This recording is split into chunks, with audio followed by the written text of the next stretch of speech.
Thank you. Well, I call the member for Koowanba. Thanks, Deputy Speaker. I rise today to also contribute to the debate on the Small Business Commissioner Bill 2021. As we've heard, the intent of this bill is to make permanent the functions of our Small Business Commissioner, functions that have already supported so many small businesses during the last couple of really tough years, as we've struggled through COVID-19 restrictions and as we continue to struggle through the COVID-19 pandemic. I thank my friend Di Farmer, the Minister for Small Business, for coming out recently to hear the stories of small businesses across my electorate of Koowanba, the stories of adversity and the stories of resilience at my Small Business Networking event on the 2nd of March.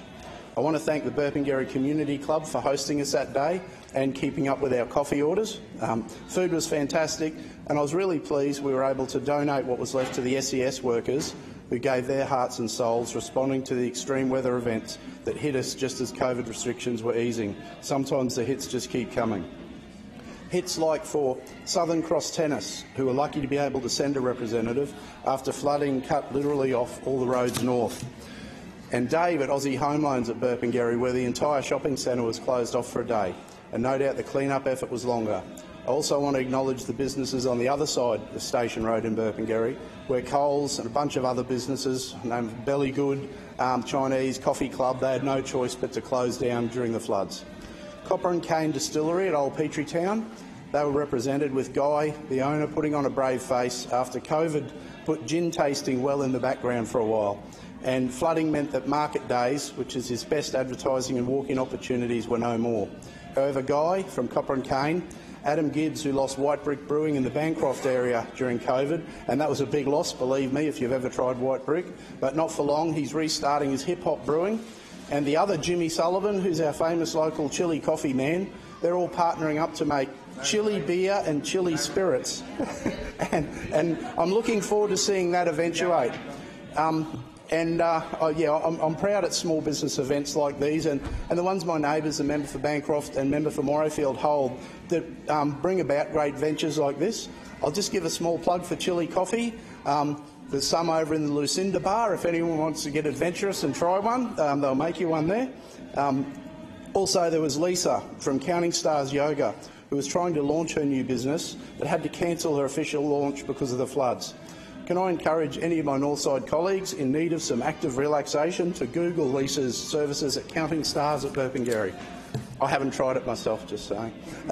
We also had an unexpected guest at our event, courtesy of the Labor candidate for Longman, Rebecca Fanning, and thanks, Rebecca, for our special guest.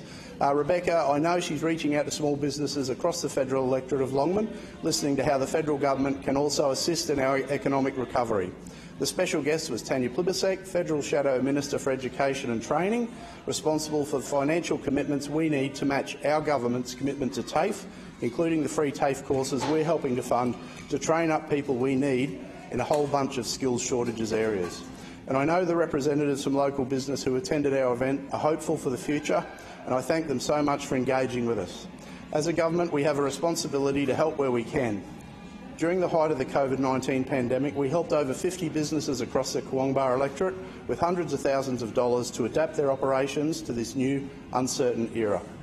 And in a localised effort, recognising the impact of ongoing roadworks, as well as COVID, on businesses based on the Old Petrie roundabout, I was really happy to donate $1,000 worth of coffee vouchers for Caddison Lealta Coffee Shop, who were then passed on to worthy recipients in the community, Meals on Wheels, etc., because they had trucks and fencing outside their coffee shop for a number of weeks, and it's pretty hard to buy a coffee through a fence. Kudos also to Lee Service Course, who managed to keep operating through the trying times.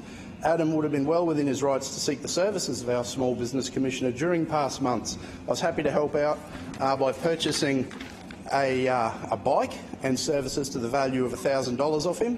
The bikes I ride have motors, so I ran a social media competition to give away the Trek mountain bike. Happy to say it went to a good home, and Lee Service Courses picked up a few new customers in the process.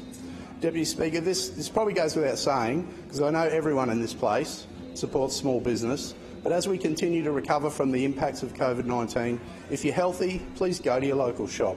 Please interact with your grocery suppliers. Please get your car or bike serviced.